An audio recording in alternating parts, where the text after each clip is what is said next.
사무엘하 6장 우리 6절에서 8절에 있는 말씀 우리 함께 읽도록 합니다. 그들이 나곤의 타작마당에 이르러서는 소들이 뛰므로 웃사가 손을 들어 하나님의 궤를 붙들었더니 여호와 하나님이 웃사가 잘못함으로 말미암아 진노하사 그를 그곳에서 치시니 그가 거기 하나님의 궤 곁에서 죽으니라. 여호와께서 웃사를 치심으로 다윗이 분하여 그것을 베레스 웃사라 부르니 그 이름이 오늘까지 이르니라. 아멘. 할렐루야.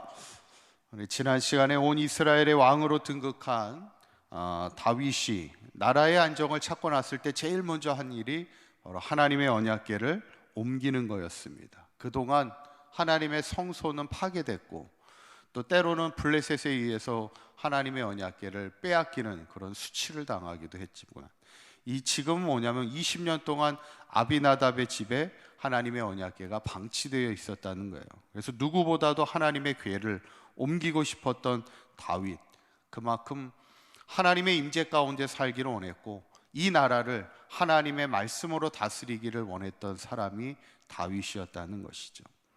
그런데 문제는 이제 오늘 본문에 보면 하나님의 언약궤를 이동시키다가 어려움을 당하게 되는 그런 이야기입니다. 아비나답의 아들 웃사와 아요가 이제 새 수레를 가지고 언약궤를 이동시키는데 6절에 있는 말씀을 보면 그들이 나곤의 타작마당에 이르러서는 소들이 갑자기 뛰었다는 얘기예요. 어쩌면 뭐 이렇게 돌뿌리 같은데 이렇게 미끄러지거나 이렇게 걸렸는지 소들이 놀래가지고 뛰게 되니까 수레에서 하나님의 궤가 떨어질 수 있는 위험이 있다 보니까 웃사가 어떻게 해요?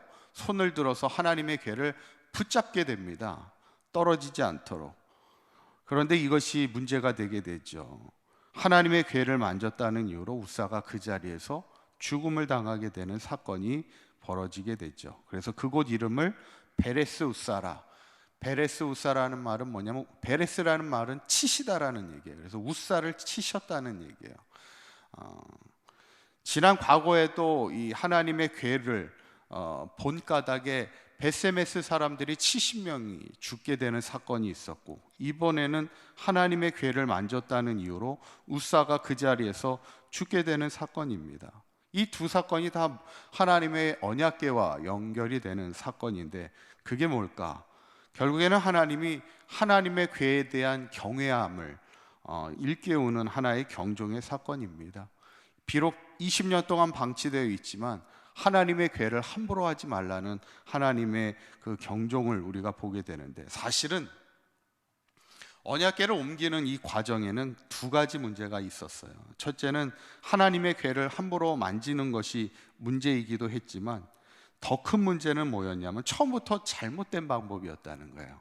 뭐냐면 뭐를 통해서 지금 언약궤를 움직이고 있죠? 수레를 통해서 움직이고 있습니다. 원래는 광야에서 이스라엘 백성이 하나님의 궤를 움직일 때는 어떻게 움직였어요? 제사장들이 어깨에 메고 움직였습니다. 사진을 한번 띄워주시면 과거 광야에서 그동안 그들이 항상 하나님의 언약궤를 할 때는 궤를 만지지 않아요. 철저히 만지지 않고 궤 양쪽으로 고리가 달려서 그 막대기 같은 채가 있습니다. 그래서 채를 통해서 하나님의 궤를 어깨에 메고, 이 어깨에 맨다는 건 뭐예요? 그만큼 하나님의 궤를 거룩하게 여기고 그것을 움직이게 되죠. 그러면 왜 갑자기 이스라엘 백성이 수레를 통해서 언약궤를 움직이려고 했을까? 수레는 누구를 통해서 움직였었죠? 과거 역사적으로 보면 블레셋이 하나님의 언약궤를 갖고 왔다가 빼앗았다가 재앙이 있으니까 이제 돌려주게 될 때 그때 수레를 통해서 돌려줬어요. 이게 이방인이 썼던, 블레셋이 썼던 방법이에요. 그러니까 어떻게 보면 이스라엘 백성의 입장에서는 최근에 수레를 옮긴 방법은 20년 전에 블레셋이 이스라엘 백성에게 언약궤를 돌려줄 때 수레를 통해서 돌려줬고 그들은 과거 자신의 신앙의 선조들이 어떻게 하나님의 언약궤를 움직였는가에 대해서 무지할 수도 있었다는 얘기예요. 결국에는 자신들의 과거에 했었던 그 경험, 그들이 보았던 경험을 가지고 수레를 옮기게 될 때 결국에는 하나님이 그것에 대해서 철저하게 진노하게 되더라는 것을 오늘 보게 되죠. 그나마 다행히도 이 소식을 들은 다윗이 어떻게 하냐면 13절에 있는 말씀을 보면 이렇게 나오죠. 한번 읽어볼까요? 시작.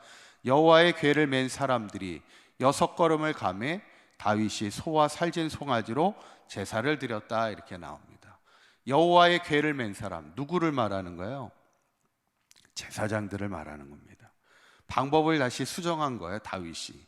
하나님의 제사장들이 가서 어깨에 그것을 메고 오게 될 때 6걸음을 걸어본 거예요. 6걸음을 걸어봤을 때 그들이 죽지 않고 그 궤를 움직일 수 있는 것을 보고 이 방법이 맞는 방법이었구나를 깨닫고 그곳에서 소와 살진 송아지를 가지고 제사를 드렸다는 얘기예요. 이 장면을 이렇게 보면 다윗이 위대한 신앙 가운데 하나가 뭐냐면 영적인 민감함을 가지고 있었다는 거예요. 무엇이 잘못이었는지를 빨리 깨닫게 되는 거예요. 하나님의 진노하심을 통해 우리가 무엇을 잘못했는지를 빨리 깨닫게 되는 영적인 민감함을 가졌고, 그가 하나님의 방법을 빨리 찾을 수 있었다는 것을 우리가 보게 되죠. 우리가 이 땅을 살아가면서 사실은 웃사가 하나님의 궤가 떨어지는 것을 보면 잡을 수밖에 없잖아요. 인간적인 생각으로 보면 잡을 수밖에 없을 때 하나님이 왜 그 웃사를 치시는 베레스 웃사의 사건을 왜 그들에게 보여주셨을까? 우리의 생각이 앞서지 않고, 우리가 아무리 하나님의 일을 하더라도 우리의 어떤 지난 과거의 경험이 앞서지 말라는 얘기예요. 중요한 것은 정말 하나님이 원하시는 일이 무엇이고 정말 하나님이 원하시는 방법이 무엇인지를 우리가 끊임없이 생각하고 기도하는 마음으로 하나님의 일들을 감당하기 원하시는 하나님의 뜻을 오늘 본문을 통해 보게 되는 것이죠. 저는 오늘 웃사가 하나님의 궤를 만졌다가 그 자리에서 하나님의 진노 가운데 죽게 되는 베레스 웃사의 사건을 우리가 보면서, 우리가 신앙의 일을 하면서도, 우리가 하나님의 사역을 하면서도 절대로 우리의 생각과 경험이 앞서지 않게 하시고 항상 하나님의 뜻이 무엇인가를 그때그때마다 분별하는 그런 믿음의 지혜와 영적인 민감함을 가지고 어떤 상황 속에서도 하나님 앞에 영광을 되며 무엇보다도 하나님을 경외하는 믿음 가운데 늘 승리하며 살아가는 우리 사강교회 모든 성도님들이 되시기를 간절히 축원합니다. 기도하겠습니다. 고맙고 감사하신 하나님, 오늘 웃사가 하나님의 궤를 붙들다가 진노 가운데 죽게 되는 베레스 웃사의 사건을 우리가 보게 되면서, 우리가 하나님의 일을 하면서 우리의 경험이 앞서지 않게 하시고 우리의 생각이, 우리의 방법이 앞서지 않게 하시며 하나님의 방법을 잘 분별하는 영적인 민감함을 가지게 하여 주셔서 끝까지 하나님을 경외하는 믿음 안에 하나님 앞에 영광 돌리며 살아가는 우리 사강교회 모든 성도들 되게 하여 주시옵소서. 오늘 거룩한 주일입니다. 우리 사강교회 모든 성도들 주의 전에 나와 하나님을 예배하는 복되고 아름다운 한날이 되게 하여 주시옵소서. 우리 주 예수 그리스도의 이름으로 기도하옵나이다. 아멘.